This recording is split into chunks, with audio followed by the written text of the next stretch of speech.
From Hollywood, it's time now for Bob Bailey as... Johnny Dollar.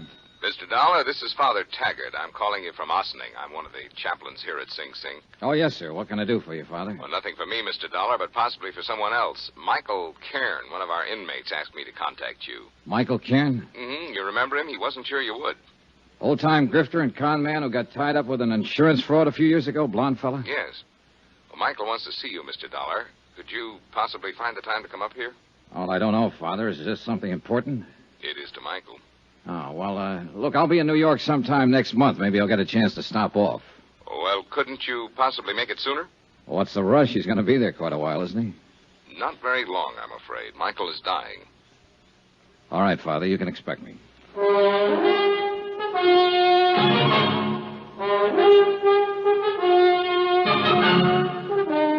Welcome to Johnny Dollar. Beginning tonight and every weekday night, Bob Bailey in the transcribed adventures of the man with the action-packed expense account. America's fabulous freelance insurance investigator. Yours truly, Johnny Dollar.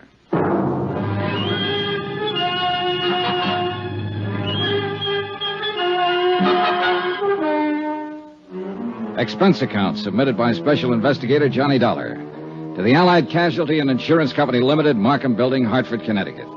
Attention, Ed Barth, Controller's Office. This is an accounting of expenditures during my investigation of the Macormack matter. Though you didn't authorize the investigation, Ed, I'm sure that once the facts are out, you will honor the following. Expense account, item 1, $7.95. Train fare and incidentals, Hartford to Ossining, New York. I was admitted inside the prison and greeted by Father Taggart. He's a tall, mild-looking man, a Jesuit, I believe. He had a pass all ready for me, and he led me straight to the prison infirmary. Just in here. Michael will certainly appreciate your coming, Mr. Dollar. I hope it satisfies whatever's on his mind. I can't imagine what it would be. You know it was my investigation and testimony that put him in here, Father. He told me all about that. I'm sure it has nothing to do with why he wants to see you. See, his lungs started to go about 2 years ago, and there's just been no way to arrest the condition. Does he know how close he is? So he is, and he's not afraid to die. Here we are, Mr. Dollar. Oh. What? Hardly the same man I remember, Father. He's had it bad lately. Lost a great deal of weight. Yeah. Asleep? Yes. Michael. Michael. Oh. Hi, Father. I brought someone to see you. What'd he say? Hiya, Mike.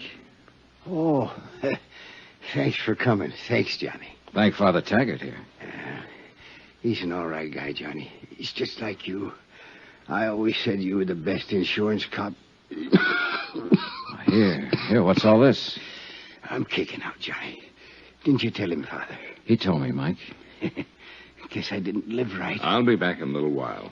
Thanks, Father. You take it easy, Mike. A lousy place to die, prison. But I ain't got my choice, thanks to you.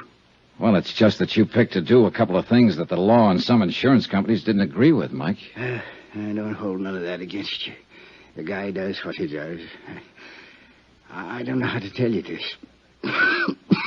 Maybe I better get the doctor. You shouldn't be talking so much. No, wait. Johnny, look, you know I'm no crybaby.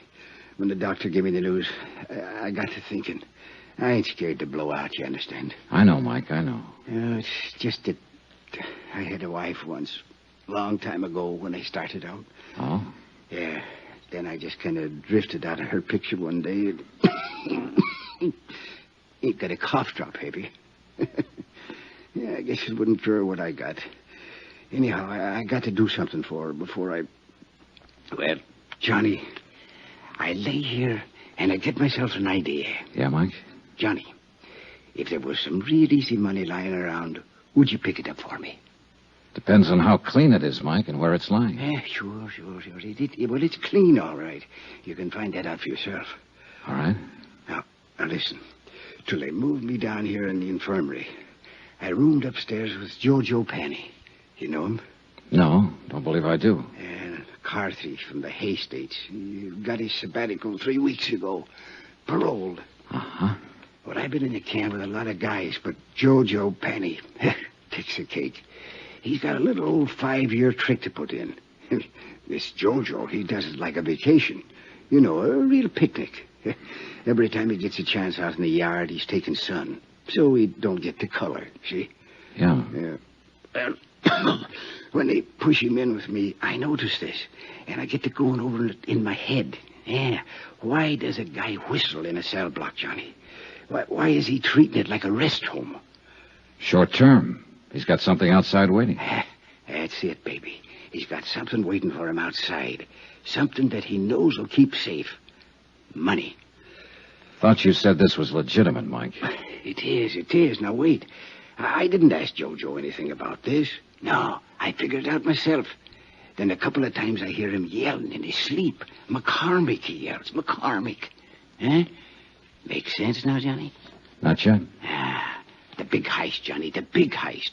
A few years ago, a rich guy named Macormack out on Long Island or someplace like that gets turned over for $100,000 worth of jewelry. You remember? Vaguely. Yeah, well, I'm thinking that Jojo Panny was in on it somewhere. Else why would he be singing and whistling and chilling himself around this flytrap for 5 years? Else why would he be talking about that when he's sleeping?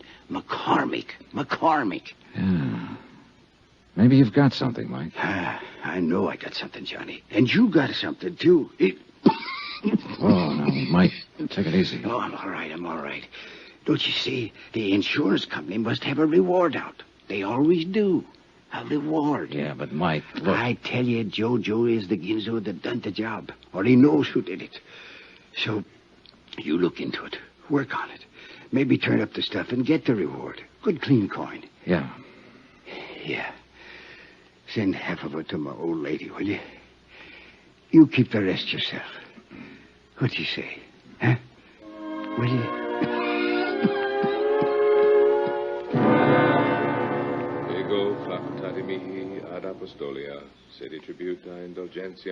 Mike Kern died 3 hours later. The last living thing he did was wink at me.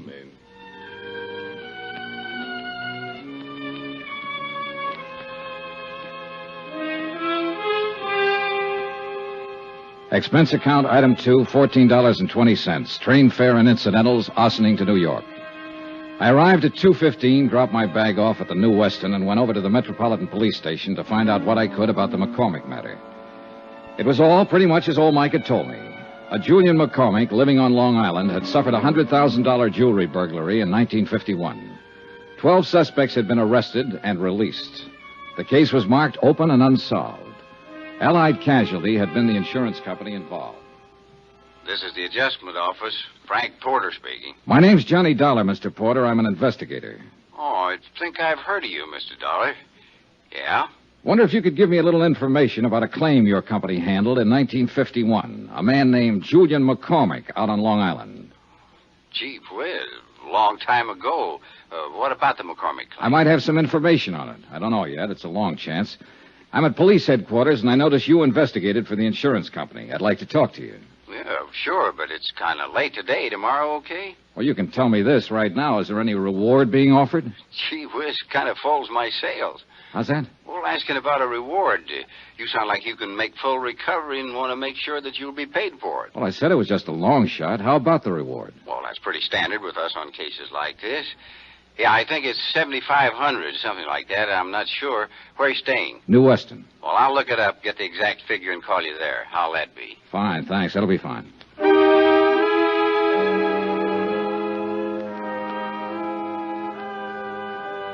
Before I left the police station, I turned out a mug on Jojo Panny. He was a big, broad-shouldered lad with plenty of beef, and a list of petty convictions, 4 of them in New York State. The last one was for carrying concealed weapons. His parole status was good, though, and the parole officer furnished me with his home address. The Allen Hotel, rates day, week, a month, 115th Street.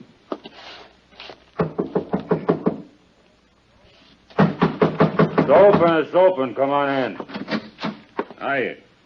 Looking for Joe Penn. Yes, sir. That's me. My name's Johnny Dollar. Yeah? I just came down from Ossining. I saw a friend of yours up there, Joe. Who was that? Mike Kern. How's Mike? Not so good. He died today. It's too bad. He was a nice old coot. Kind of liked him. Said if I ever saw you to say hello. Uh-huh. He didn't give you my address. No, I got it from the parole office. You some kind of cop? No, I work for an insurance company. Oh. Buy you a drink? Sure. Why not?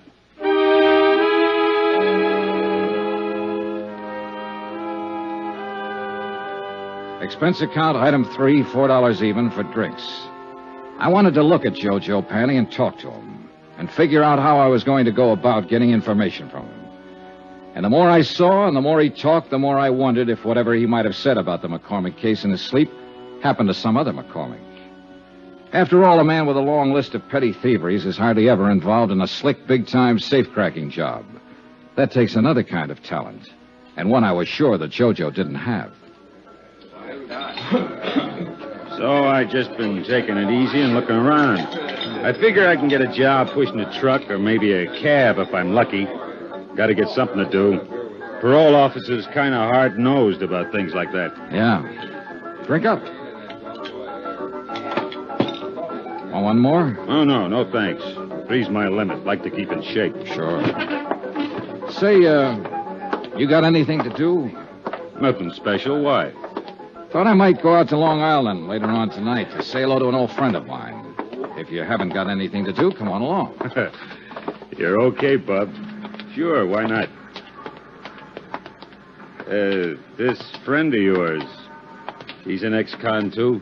No, he never did any time. Just a friend. Want to say hello is all. Oh. Rich fella. His name's Julian McCormick. You're very big with the hellos around here today, aren't you? Anything wrong, Joe? You probably are. Why do you say that? Nothing. Ever know anyone named McCormick? I knew a guy named Arnie McCormick once back in Salt Lake City. We were pals for a while. Oh. Yeah. Arnie was killed in the war. He'd got himself drafted in the infantry. Maybe he's related to my friend Julian McCormick out on Long Island. He wasn't related to anybody, not that bird. I'm leaving. I want to get up early tomorrow. Why not come with me? Thanks for the drinks. He drifted off down the street and left me standing there. And one thing I was sure of, he had the name McCormick on his mind. Whether it was the right McCormick or the right case, I didn't know. Anyhow, he was my one big lead. So I was back at his hotel early the next morning and talking to the desk clerk. Penny, did you say room 210? Yeah, that's right. Vamoose. What? He left bag and baggage last night. Well, where did he go? What's his forwarding address? He didn't say. Just left.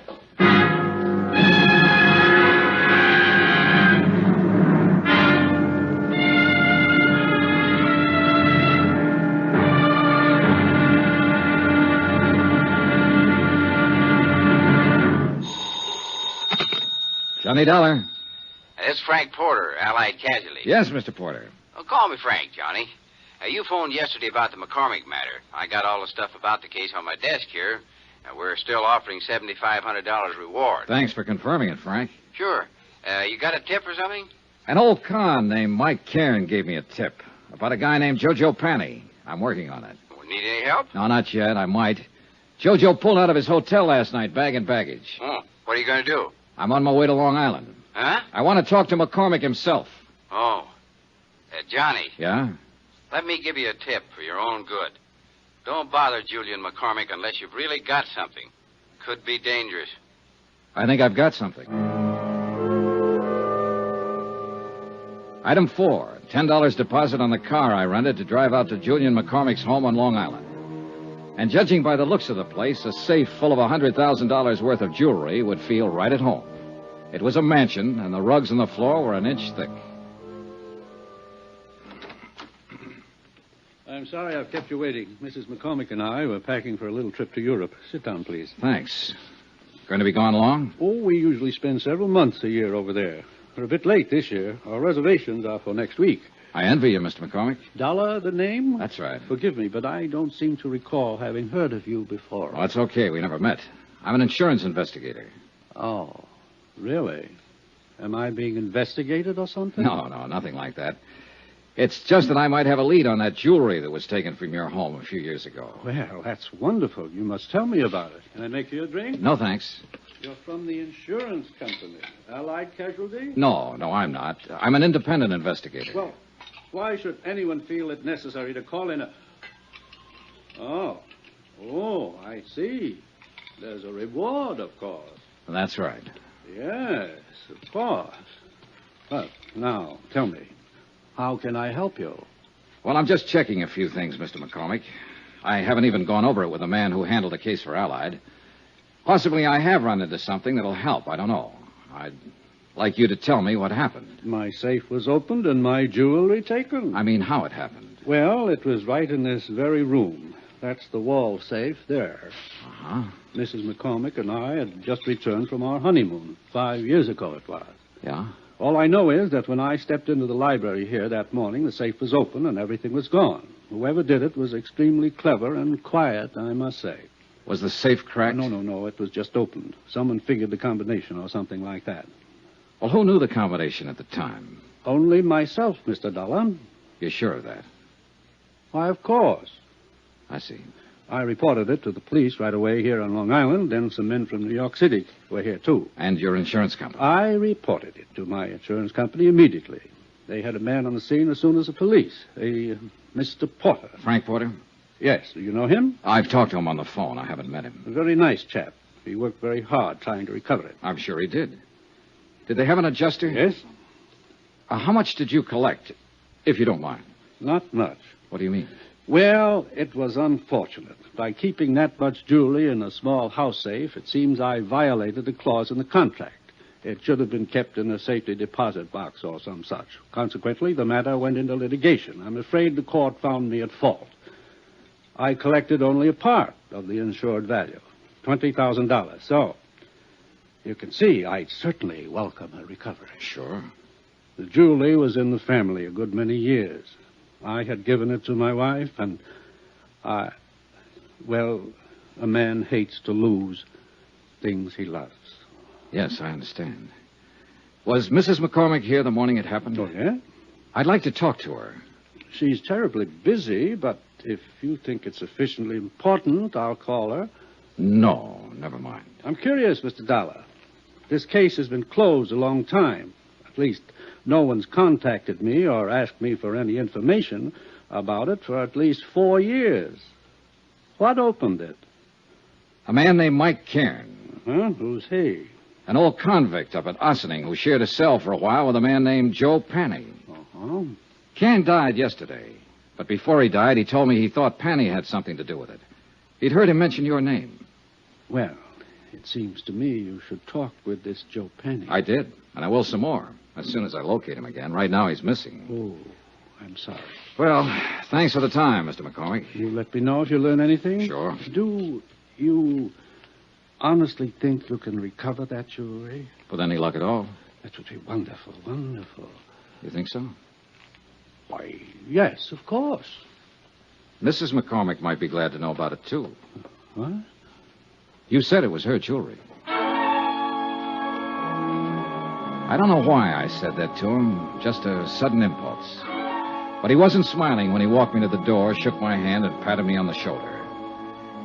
I had a funny feeling that Mr. Julian McCormick was scared like a rabbit of me.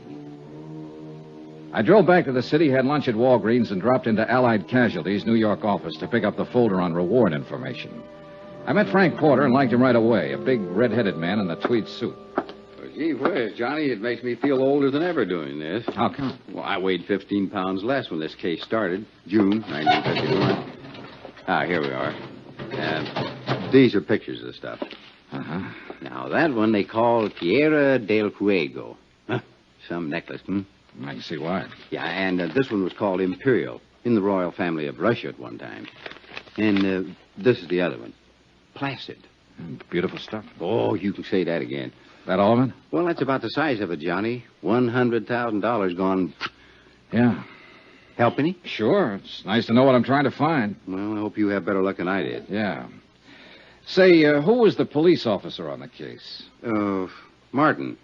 Dools Martin. Out of Central? Yeah.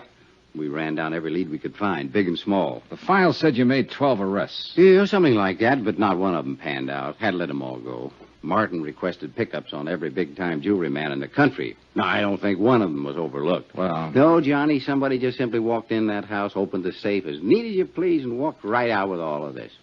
Very slick job. Had to be an experienced man. well, it might have been a first job for someone just starting in. He got lucky. Yeah, we thought of that, and we didn't think much of it after a while. Thank you. Gee whiz, Johnny, you know, nobody could be that lucky. Chase the house, know exactly where the safe was, know what was in it, get in, open it up, and get out without anybody, servants, the Macormacks, or any of their friends even seeing it. Yeah. Well, that wasn't even the hardest part, you see. Not one scrap of this stuff has ever turned up anywhere. Yeah, well- Anywhere. Now, what did whoever took it do with it? Did he break it down, sell it overseas? What? Not a trace of it. Imagine that. Image. You know what I think? I think the guy who swiped all this stuff still has it. I think he's sitting around waiting for it to cool off. Could be. But it's never going to cool off, Johnny. There isn't a city in this country or across the ocean that isn't on the lookout for these pieces. I suppose. Now, sooner or later, Hot Boy or Lucky Boy, well, whoever he is, will make a move. Meantime, we just wait. Unless, of course, you've got something for us to look into. Not yet, Frank. Yeah, well, when you have, we'll be right with you all the way. Good, good. How about a drink? Take a rain check. Okay. But remember, we got a whole floor full of lawyers upstairs. They can get up warrants, writs, seizure orders, anything you might want. Yeah. You just let me know when you get somewhere, and we'll go to work. I'll do that, Frank.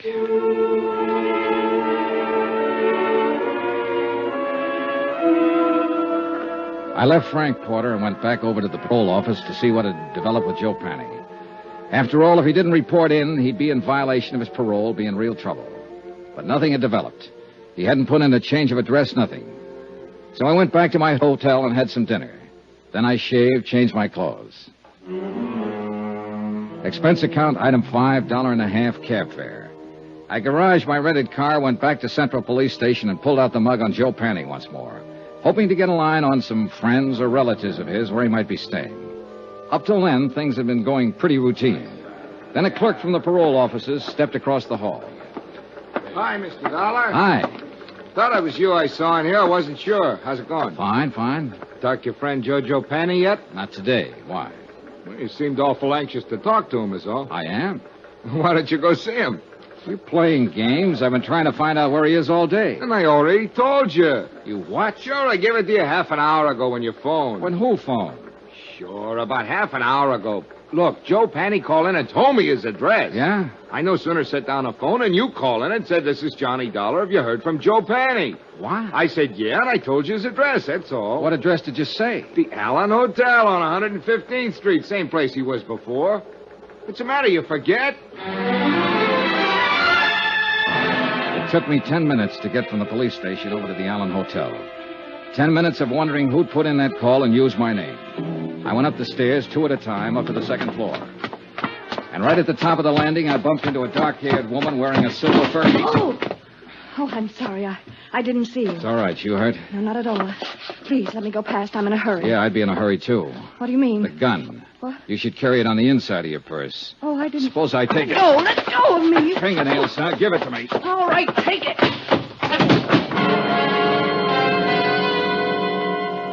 She'd given it to me, all right on the side of the head. It didn't knock me out, but it did knock me off balance, so I tangled up with a hall table. And that gave her plenty of time to scurry down the stairs while I got out of the furniture and back on my feet. By the time I got down the stairs and out on the street, she was nowhere in sight. No one yelled, "I'm shot." No one did anything but what they were already doing.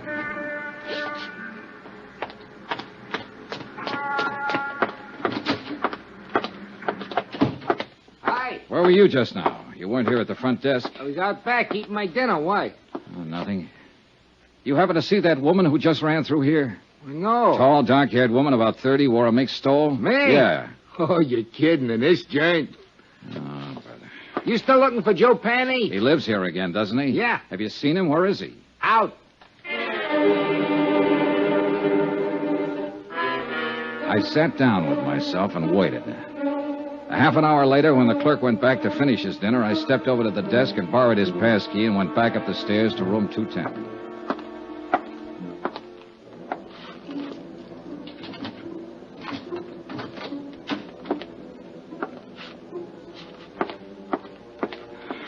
Well, I didn't need the passkey, and I didn't need to doubt the clerk. Joe Panny wasn't there. But all of his things were. The curtains were drawn and the windows closed. Every drawer had been pulled out of every dresser.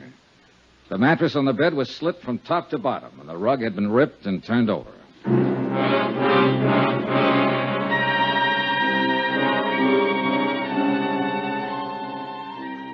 Expense account, item 6, $1, one drink. From me. I left JoJo's room, went to the nearest bar, sat down, and had a drink. A scared victim, a missing con, a dark-haired woman wearing a mink and a gun, and other things. Right then and there, I decided that Mike Cairn's tip had been pretty good at that.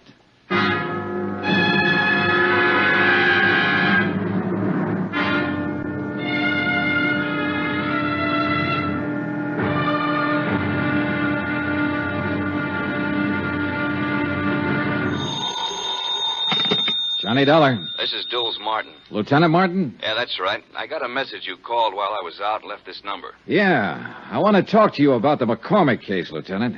McCormick? $100,000 burglary out on Long Island back in 1951. I was the officer in charge. Who are you? Insurance investigator. I got a tip that an ex-convict named Joe Panny might have pulled it. I'm at Panny's hotel. Well, let me know how you make out. Say, listen, his room's been torn apart. Every inch of it's been searched. And when I came here tonight, I got socked by a woman with a gun. Give me that address. Expense account, item 7, $2, 2 drinks.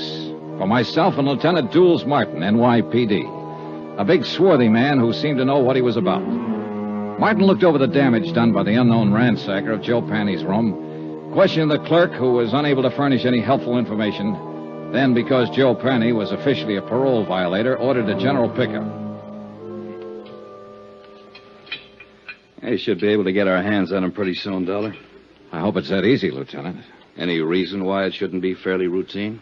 No, just a feeling, I guess. I don't know. This whole matter's been flimsy. The tip was weak, but it seems to be paying off. Nothing fits, though. I don't quite get all this, Dollar. How'd you come in on this? Old Mike Cairn died up at Sing Sing 2 days ago. Before he went, he told me he believed Joe Panny might have pulled the Macormack burglary. It didn't seem likely then, Panny being a small-time auto thief and whatnot. But now it does, in view of what's been happening lately. Somebody sure wants something Panny might have, judging from that room. I never saw one taken apart better. An expert search job. Yeah. Hey, Lieutenant, when you picked Joe Panny up, I'd like to be in on it. He's my only lead in this case, and I want to talk to him again. Well, that's not asking too much. Now, Dollar, about this woman you saw. Pretty, about 30, dark hair, good dresser, wore a silver mink stole. The gun she socked me with was a little one, a 25 or maybe 32 automatic. Mm-hmm. You think she might have done the searching in Joe's room? What do you think? She was flustered and upset when I bumped into her, anxious to get away from the place. And, of course, the gun in her hand. Yeah. She sound familiar to you in this neighborhood? No. Could be anybody. Yeah. Well, that's about it, Lieutenant. Yeah? No, I got it. Oh, thanks. I suppose you talked to McCormick, got the full story of the burglary from him? Almost first thing, yeah. Well, I remember him when it first happened. Nice enough, but strange, I thought. This business about somebody phoning the parole office ahead of you to get Joe Panny's address, that stops me, though. That's hard to figure. You sure you're telling me everything? Sure, I'm sure. Now, that part sounds crazy. Not if somebody knew I was looking for him, wanted to get him first. But who? How should I know? Well, we'll see what we will see. Can I drop you anywhere? No, thanks. I'll walk. You let me know when you pick him up. Sure.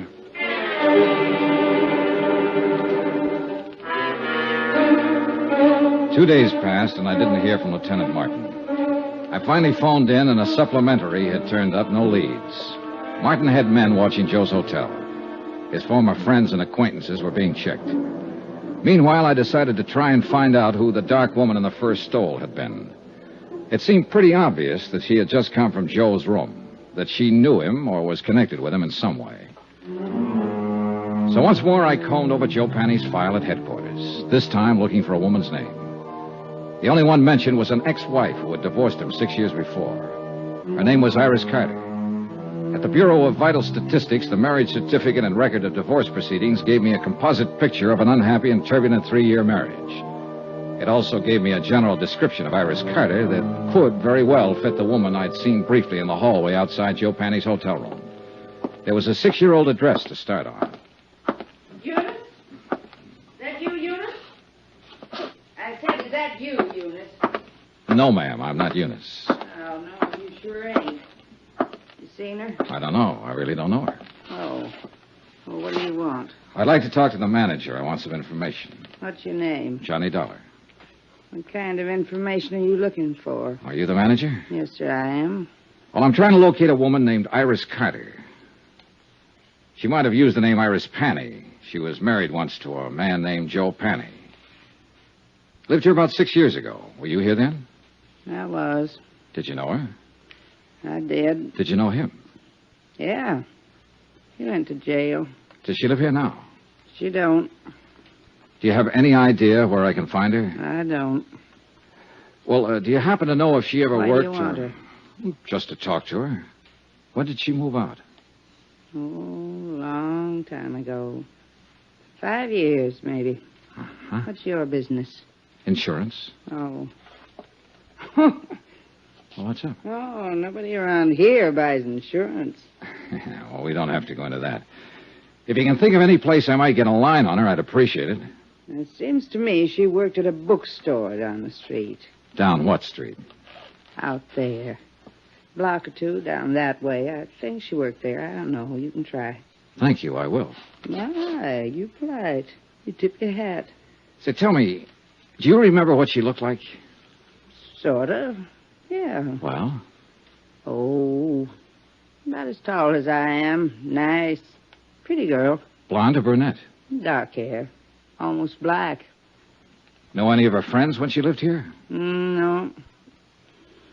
No, I couldn't tell you that. Why? Oh, I might look up one of them and ask her about her, that's all. Yeah, you ask at that bookstore. I think she worked there.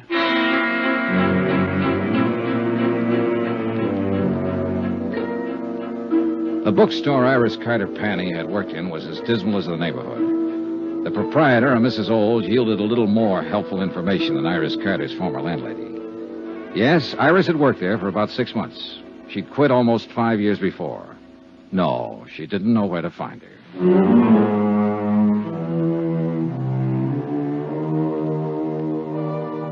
Expense account, item 8, $1.02 lunch.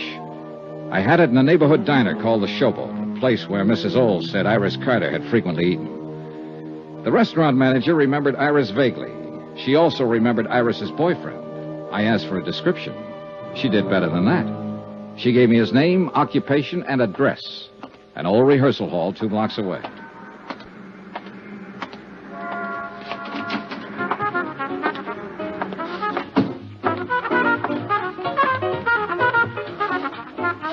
The 5-man combo working there was really putting it up. Yeah. And the minute I saw him, I knew the boy wearing the trumpet was the one I was looking for. Just good looking and smooth enough to go with a girl Iris Carter sounded like. Smooth trumpet, too. Okay, guys. Take 5.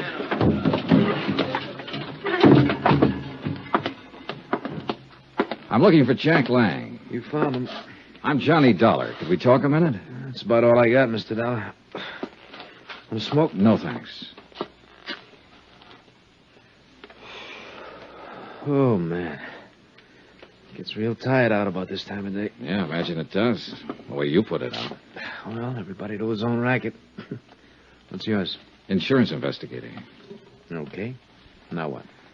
Well, I've been asking around the neighborhood, and they tell me you once knew a girl named Iris Carter, or Iris Panny. Iris Carter. Go on. I'd like to find her and talk to her, and I thought you might be able to help me. Go on.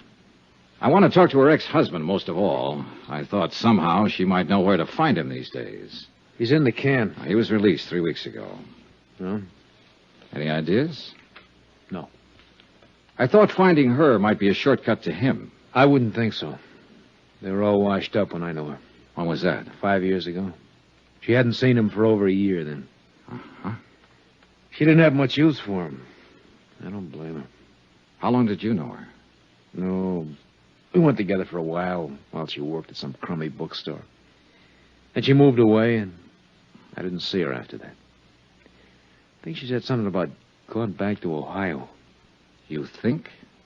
I don't remember offhand. Well, let me put it this way. As far as I know, she's in no trouble. The one we want is her ex-husband. You'd be helping a lot if you could tell me where to find her. I don't know. I honestly don't know, and I sure wish I did. I'd like to find her myself. Why? Well, when she went with me, wasn't any good.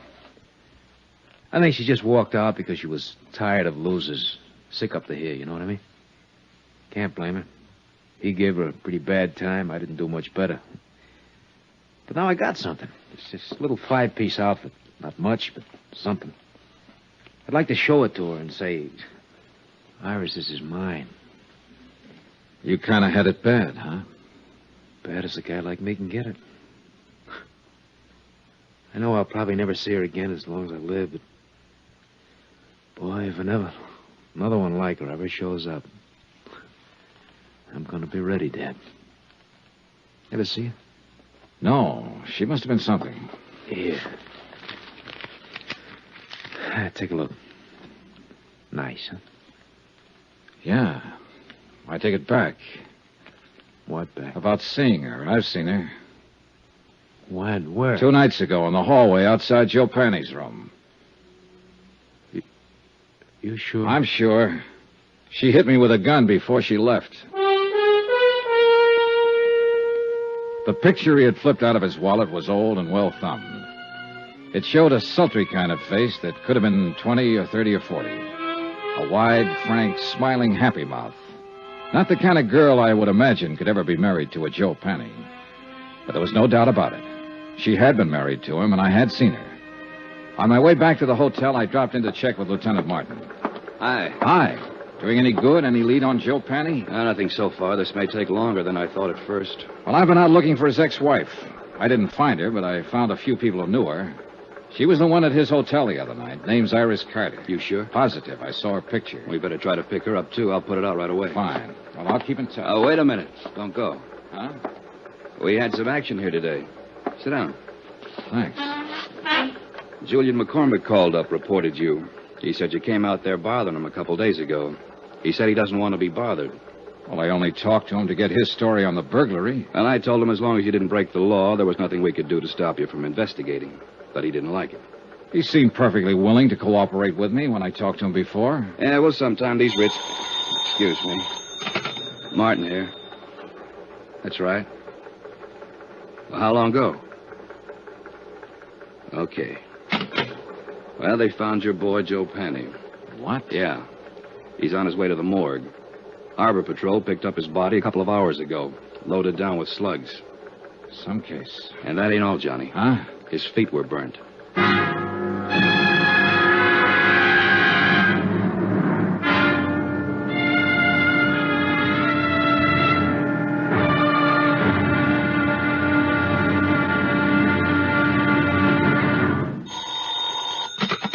Johnny Dollar. Frank Porter at Allied Casualty. How's it going, kid? I don't know. You ever find Joe Penny? The Harbor Patrol found him floating around the harbor. He'd been shot and his feet were burnt. What? Gee whiz, torture. Well, what can I do to help? Find a girl who was once married to him? Joe Penny had a wife? Yeah, she wears a mink stole these days and carries a gun. She's tied up with it somewhere. Her name's Iris Carter. Iris Carter. You've met her? Just long enough to get slugged with her gun. Well, wait a minute. I'd like to get it all straight. Can I come over? I'll be here. Expense account, item 9, $14 even, secretarial services. I dictated a detailed report of the $100,000 Macormack case. I did it for 2 reasons. 1, to make certain that Allied and the New York police were thoroughly informed of my part in the matter. And 2, to review the case for my own benefit. One of the key figures, Joe Penny, was a murder victim. Attached is a copy of that report. I tried to cover as closely as possible my conversation with Mike Cairn at Sing Sing when he tipped me off that Joe Penny had something to do with the Macormack burglary of 5 years ago. Also, one conversation with Joe Penny, his subsequent disappearance and murder.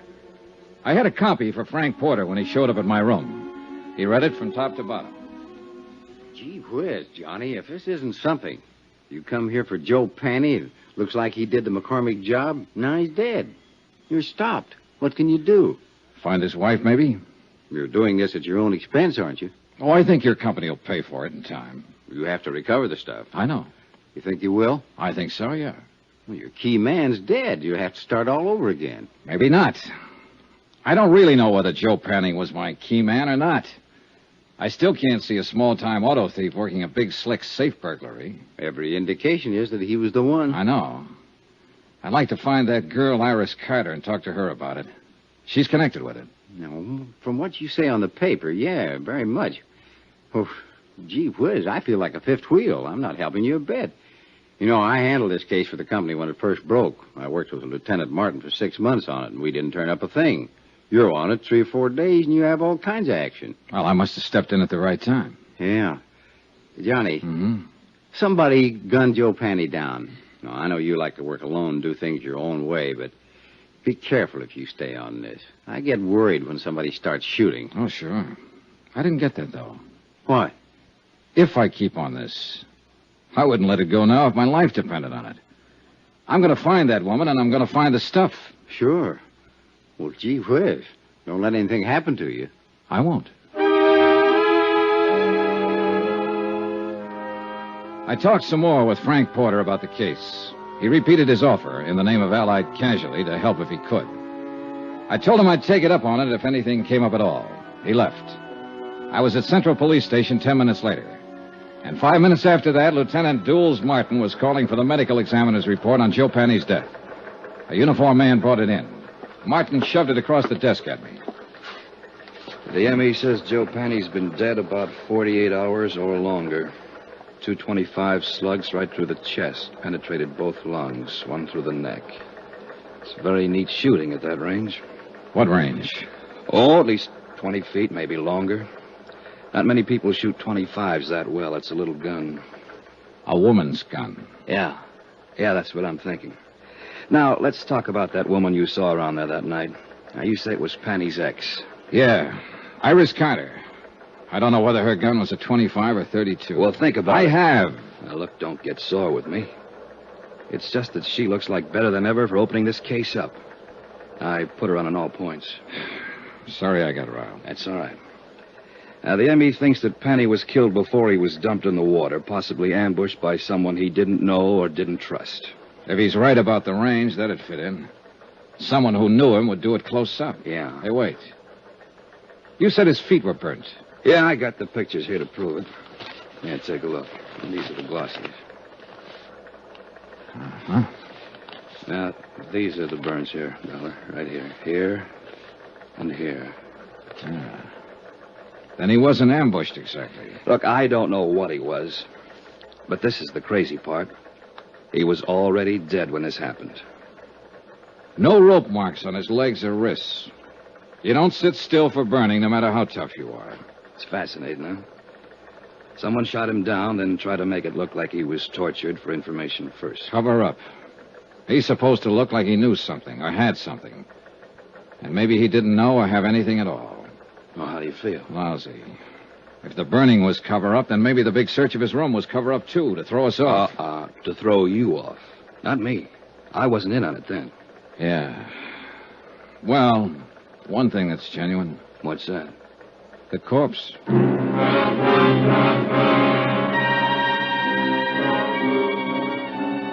An hour and a half later, a witness was delivered to the office of Lieutenant Martin.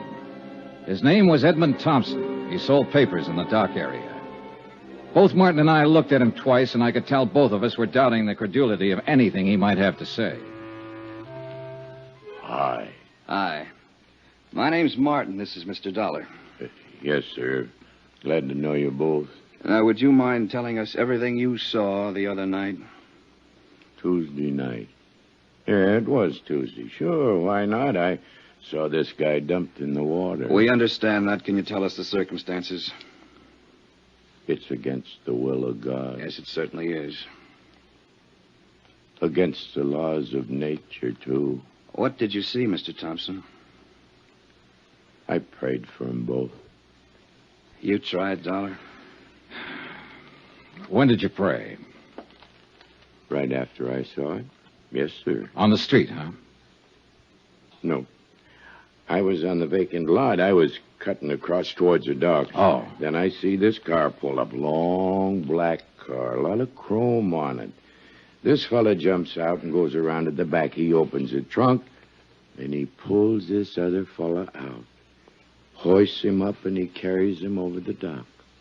Then he just lets him go. Then you prayed. Then I prayed. I was a little too scared to do anything else. This car the man had. Long black one, a lot of chrome. Sedan or coupe? What's the difference? 2 seats or 1 seat? 1 seat. Happen to get the license number? All right, let that go. How about the man? Can you describe him? He stood there and looked down at the water and started himself a cigarette. Well, what kind of a face did he have? Dark, light, a mustache, what? A devil's face. Oh, swell.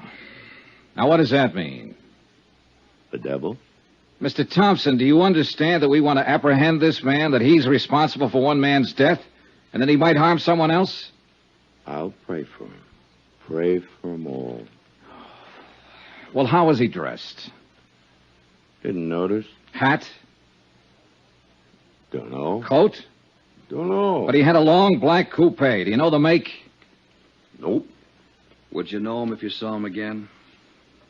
Nope. Look, when you saw him dump a body into the water, why didn't you notify the police? Why should I? It's police business.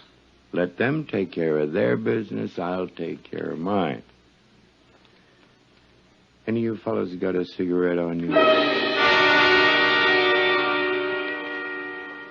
I left Lieutenant Martin brooding over his witness, went out for a bite of dinner.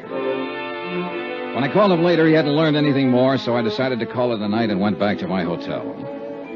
I found a note waiting for me from Jack Lang, the band leader friend of Iris Carter. Said he'd got a tip. She'd worked at one time at the Elmar Theater in the Bronx. If I learned anything, please let him know. He was still in love with her. Elmar Theater. I decided my night was far from over.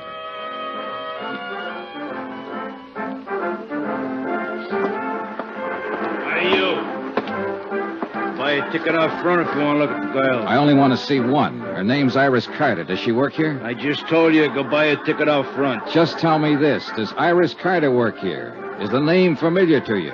Have you ever seen her or heard of her? You give me any more trouble or clutch, I told you go out front. Can't you answer a simple question? I'm looking for Iris Carter. Iris Carter. You don't have to yell at mister. He never heard of it. What? Call me a cop, Gloria. This guy's Pop. giving me... Never mind. I'll take care of him. Come on, you.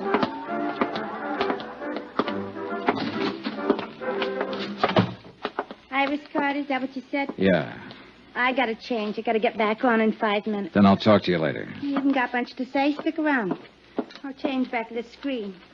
Okay. I'm Gloria Ward. Who are you? Johnny Dollar. What do you want with Iris Carter? I want to see her and tell her something. Tell me. Well, for one thing, her ex-husband's dead. What? Oh, better watch that screen. Oh. Say that again. Joe Panny, her ex-husband's dead. No kidding. That no good bum is really dead. Yeah. Where can I find her? She don't work here no more. Hasn't worked here in 4 or 5 years. She quit. Oh, where is she? You took over from the old man out there when you heard me mention her name. You've satisfied yourself that I'm really looking for her, so suppose Don't slip with me, mister. I'm not satisfied about anything. Where is she? She got herself married to a nice guy. Good for her. Is she in town? You sure you just want to see her and tell her Joe's dead? That's about it. I thought maybe she might be able to help me and the police find out who killed him. He was killed? 2 days ago. They found his body today. How do you know about that? Are you a cop? I'm an insurance investigator. And you have to see her? You want it put in writing? Don't get in a huff. What I'm getting at is this. Quick change, huh? Now listen. Iris is good. You know what I mean? And she's married to a nice guy now. Will any of this make her trouble? Not if she hasn't done anything wrong. Well, I can tell you she hasn't. If it does make trouble, it'd be a shame. She's set up nice, and I like to see a girl set well, don't you? Certainly. I haven't seen her almost since she left here, but... Well, you look like a right kind of guy. I believe you. Thanks, Gloria. She lives out in Long Island now. Her name's McCormick. Iris McCormick. By the time I said goodbye to Gloria and walked out the stage door and got out into the alley, I thought I had most of it figured. The ex-wife of an ex-con married a wealthy Long Islander named Macormack. When the honeymoon was over, the safe was robbed. Walking out that alley, I was wondering whether to phone the police or Allied Casualty first.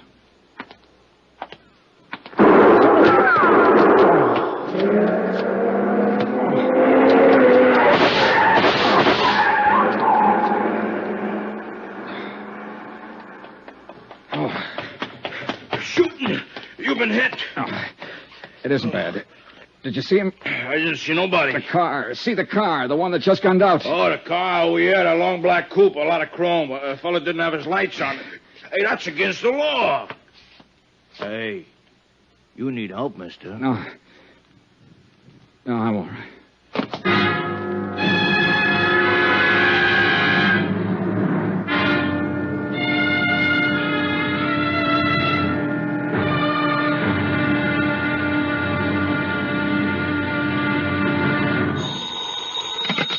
Johnny Dollar. Ready with your party in Hartford, Connecticut, Mr. Dollar. Go ahead, please. Hello, Mr. Barth. Yes? This is Johnny Dollar. Johnny, what's up? Now listen carefully, Ed. I've just been shot. What? Oh, it's nothing serious. I'm backstage at the Elmar Theater in the Bronx. Johnny... I'm all right. Now listen to me. I got a tip from old Mike Cairn, a convict, that a man named Joe Panny might have had something to do with the Macormack case a few years ago. Yes, the jewelry case, $100,000. Well, Panny's been murdered.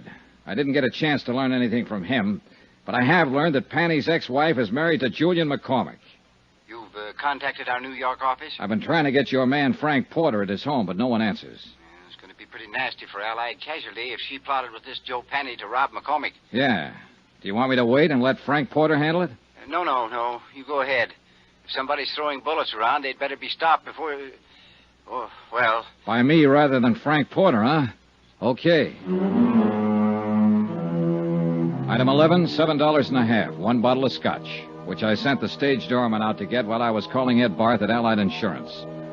Apparently, everybody in the neighborhood thought the exchange of shots between me and somebody in a long black coupe were backfires.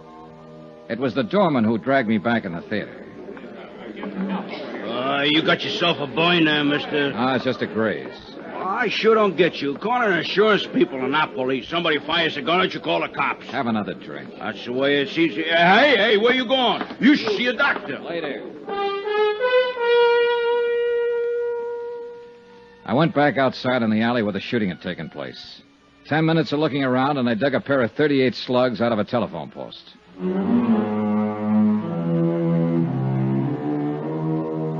Expense account, item 12, $4.35, cab fare, Elmar Theater to Long Island. It was 12 o'clock straight up when I got to the Macormack home. There were no lights burning, and apparently everyone had retired for the night. I checked the garage first. A 55 Cadillac convertible and a 4-year-old Jag. No warm motors, no black coupes. I went to the house.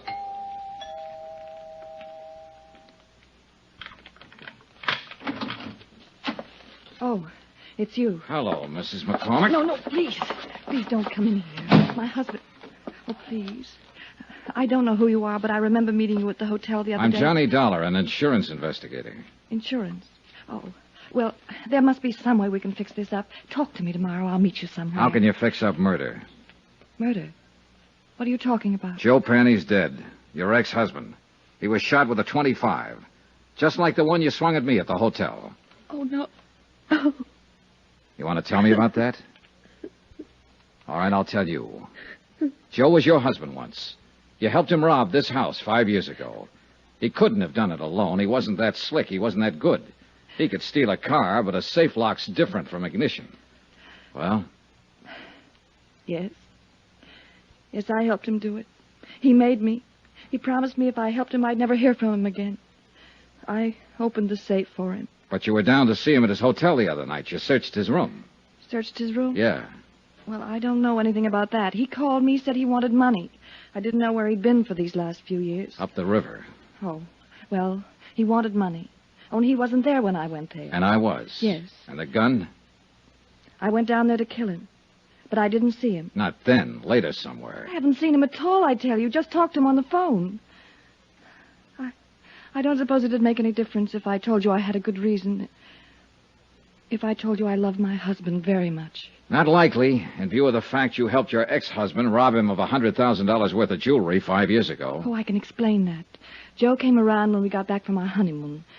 It's an old story. My past isn't all it... Well, anyhow, Joe threatened to tell my husband about it, unless I gave him money. I didn't have any, so I opened the safe for him that night. It was all I could think to do. Yeah. Then you split with him later on. I told you I haven't seen him. Why would I want to do that? I have everything I want in life right here. Mostly my husband. Well, it's still a police matter, Mrs. McCormick. I spent a long time looking for you. Maybe you better get your coat. Iris, Oh, you'll remain exactly where you are. Julian. And so will you, Mr. Dollar. Julian, you heard what I said. Don't worry about it, my dear. Mr. Dollar, I'm a gentleman. But this is a gun. I noticed. A .38. I got a couple of slugs in my pocket that came from it. Stand over there. Now, this is pretty silly. You can put that thing away and we can settle this the only way it can be My wife settled. has told you the absolute truth, Mr. Dollar. She's innocent of any wrongdoing so far as I'm concerned. Is that clear? It's pretty glib, McCormick. She's accessory to a $100,000 heist and she hasn't done anything wrong. If she wanted to give them away... To an ex-husband. To anybody. That was her affair. I would not press charges. Well, that takes care of you. How are you going to square it with Allied casualty in the state of New York? And you also forget a little matter of a dead man. But I haven't forgotten you, Mr. Dollar. Julian, please don't. I've caused enough trouble, please. Calm yourself, my dear. This is the least I can do for you after what you've done for me. Just being my wife. Mr. Dollar, will you accept money? Not enough for murder. 50, 100,000. I'd hate to kill you, Mr. Dollar. You tried once tonight. You've referred to that before. But you weren't very good, and now you're even worse. You forgot to take the safety off that gun. The Give me that. safety? Oh, you killed him. You killed him. Ah, he's all right. Get out of the way and let me see that gun.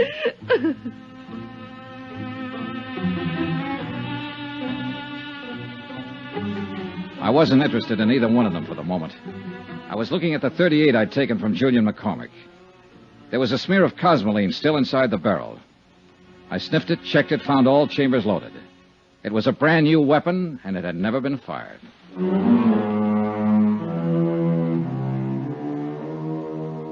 Expense account item 13, $5.50, cab fare again, this time from Long Island to an apartment in Queens.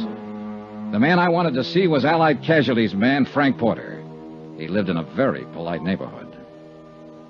That's apartment 203, but Mr. Porter's not in, sir. I'll wait for him. Yes, sir. It's all right if I sit in your lobby, isn't it? Oh, yes, sir, but I'd prefer that you waited somewhere else.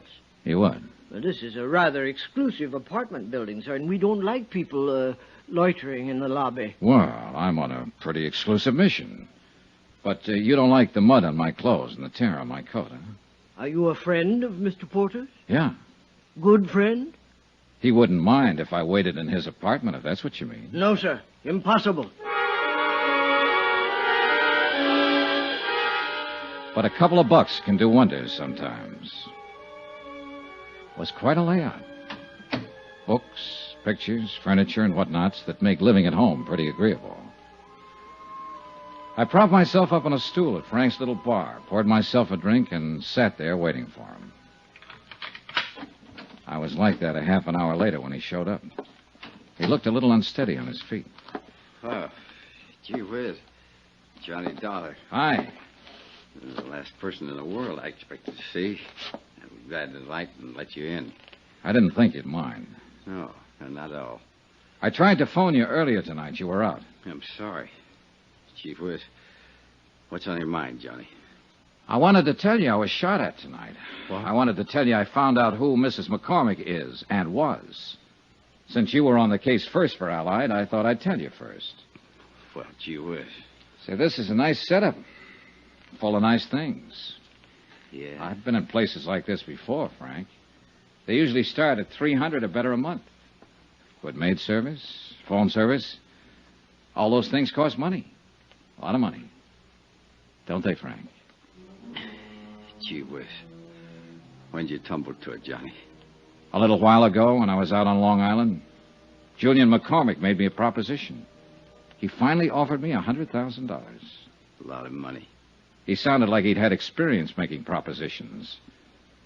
I should have tumbled to it a couple of days ago when you phoned the parole office after I left you. You used my name when you asked for Joe Panny's address. Yeah. I wondered if your tip was on the right track. I didn't figure Joe Panny was eligible for parole so quick. I had to get to him before you did. He wasn't the kind to keep his mouth shut. You shut it for him, didn't you, Frank? Mind if I sit down, Johnny? Now, go ahead. They'll be strapping you down one of these days. Gee whiz. No 150 a week investigating claims by nice places like this. It was one of those lucky things, Johnny. When I was called to Long Island to investigate that heist 5 years ago, I met Macormack's wife. Happened to recognize her as Joe Panny's ex. And you knew McCormick was in love with his wife enough to pay you to keep quiet. I gave him service for his money. The cops would have broken that case in 24 hours, but I covered up all the tracks I could find. And I made it real safe by seeing Joe sent up the river. How? Just tipped off the cops to some of his hot car deals, and they picked him up. He happened to be carrying a gun, so he got the works. Then you just sat around drawing blackmail from McCormick. Gee whiz. Don't look at me like that, Johnny. Every guy has a price. How about you? That's the second offer I've had tonight. It's a good one. Joe Panny was a dumb guy. He picked up that jewelry and went right downtown and plunked it in a safe deposit box. It's been sitting there all the time he was up the river. Still worth... Sorry, Frank. You sure? I'm sure. Gee whiz.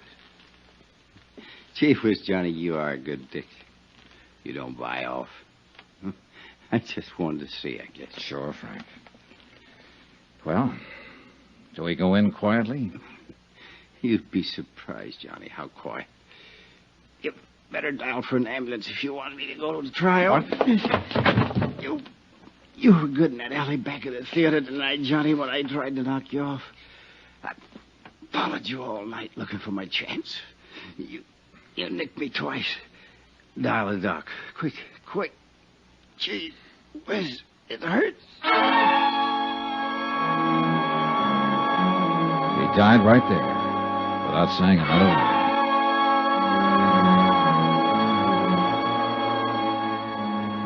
The disposition of the case and what to do about Frank Porter, an insurance adjuster who goes bad, is a matter I don't have to handle.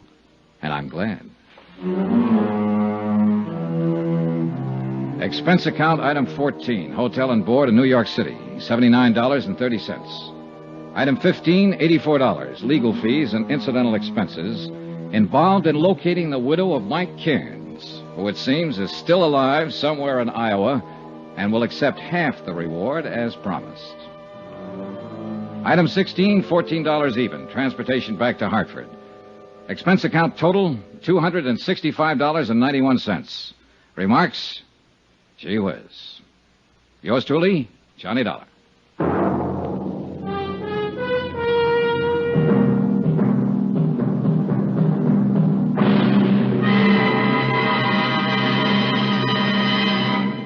Now, here's our star, Bob Bailey, to tell you about next week's story. Thanks.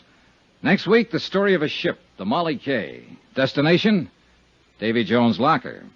Join us, won't you? Yours truly, Johnny Dollar.